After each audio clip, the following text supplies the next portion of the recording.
Sanak pariwisata kembali lagi di Cigo.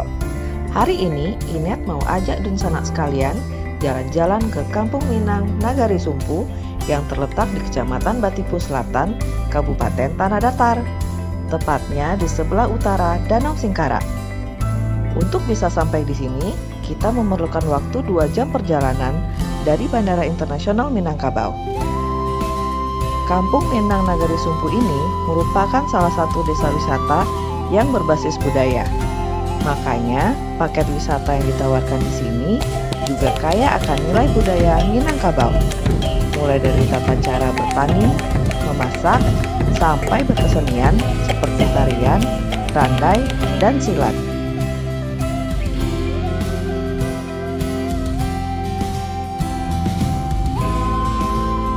Beberapa rumah gadang pun sudah dijadikan homestay bagi pengunjung yang ingin bermalam di sini.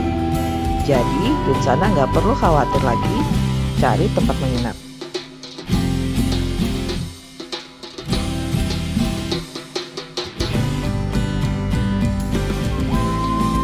Oh iya, dun sana tahu nggak? Desa wisata Kampung Minang Nagari Sumpu ini menjadi salah satu dari 50 besar desa terbaik Anugerah Desa Wisata Indonesia tahun 2021 loh dun sana. Bahkan Menteri Pariwisata dan Ekonomi Kreatif Sandiaga Uno sempat datang ke sini pada bulan Agustus yang lalu. Nah, tunggu apa lagi? Mari berwisata ke Kampung Minang Nagari Sumpu, Tanah Datar.